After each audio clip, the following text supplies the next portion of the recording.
Զրուցում ենք Արցախի ազգային ժողովի պատգամավոր Դավիթ Գալստյանի հետ։ Արցախի ազգային ժողովը դիմելու է Շվեյցարիային արցախցիների վերադարձի իրավունքի շուրջ միջազգային քննարկումներ նախաձեռնելու համար։ Կխնդրեմ ասեք, թե այսօր արցախցիները ինչպես են պատկերացնում վերադարձի հնարավորության պայմանները եւ միջազգային հարթակներում ինչ կարող է անել Արցախի որևէ կառույց առանց Հայաստանի աջակցության։ Շատ ճիշտ դիտարկում է, որ առանց Հայաստանի կառավարության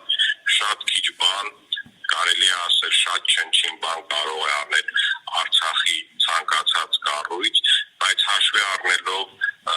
այսօրվա իրականությունը, որ Հայաստանի օրվա իշխանությունները որևէ քայլ չեն անում արցախցիների վերադարձի մասով եւ ընդհանրապես փորձում են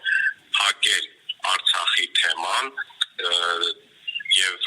դրա համար Արցախի ազգային ժողովի կողմից ստեղծվել է համապատասխան հանձնախումբ, որը գիտեք գլխավորում է Վարդան Օսկանյանը եւ այս աշխատանքների շնորհիվ միջազգային տարբեր հարթակներում բարձրաձայնվում է Արցախի վերադարձի իրավունքի, արցախցիների վերադարձի իրավունքի հարցը եւ հույս ունենալով, որ որևէ իշխանություն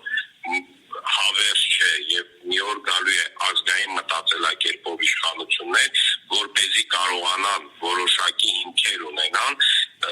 Արցախի հարցը նորից միջազգային բանակցային օրակարգ բերելու։ Իսկ թե ինչ պայմաններով արցախցիները կվերադառնան Արցախ, ապա դա պետք է քննարկվի բանակցային սեղանների շուրջ եւ երբ որ արդեն բանակցությունների արդյունքում կգան երկկողմանի որևէ եզրահանգման, ապա այդ եզրահանգման արդյունքները ներկայացնեն Արցախի հանրությանը, արցախցիներին եւ դրա Արցախի ժողովուրդը որոշի այդ թե անվտանգային ինչ երաշխիքներ, թե կարգավիճակի հարցը, թե մնացած այլ հարցերը պետք է ժողովուրդը որոշի, այդ ժողովուրդը պետք է որոշի բանակցությունների արդյունքում եզրահանգման եկած արդեն իսկ փաթեթի շուրջ։ Քանի դեռ չկան որևէ բանակցություններ, վաղ է խոսել նախապայմաններով կամ առաջ քաշել նախապայմաններ, որը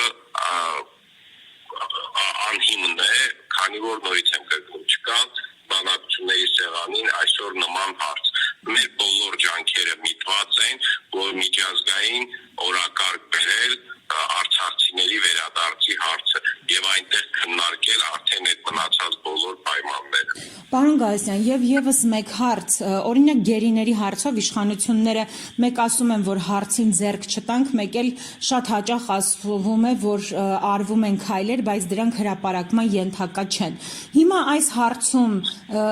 կա պետական որևէ կառույցի աջակցություն Հայաստանի Հանրապետությունից, որի մասին գուցե իրենք չեն խոսում, թե կուլիսներում էլ չկա այդ աջակցությունը եւ հետաքրքրվածությունը։ Ամենայն դեպս տեսանելի չկան, իսկ եթե տեսանելի չկան եւ Ադրբեջանի տեսնում ենք այն խոշտանգումները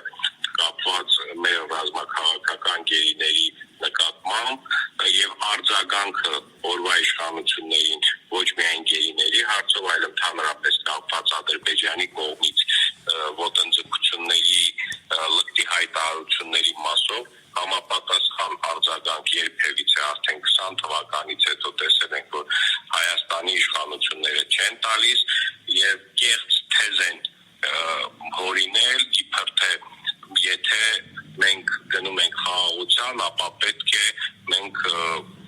քաղաքական գործիչ ենք, մենք լինենք այդ շրջանակներում։ Նույնը ասել էր, հիշում եք, Ալեն Սիմոնյանը, երբ որ Արցախ անվանելով հետո կարելի ասել ներողություն է խնդրում եւ իր բառը շտկում Լեռնային Ղարաբաղ բառակապակցությունով եւ տեսնում էինք մինչեւ պատերազմ դրանց հռետորաբանությունը եւ պատերազմից հետո, որը մենք բոլորս պետք է հստակ հասկանանք, որ այս իշխանությունները պարտության սիմվոլ են եւ նրանք չեն կարողանում հայկական շահը առաջ տանել, դրա համար իրենք ի վիճակի չեն ուղղակի, կարող է շատ դեպքերում նրանք նույնպես չեն Հայաստանում ուլ տալ այն արտահայտությունները, որոնք հնչում են իրենց իսկ հասցեին Ադրբեջանի կողմից կամ տեսնելով մեր ռազմաքաղաքական գերիների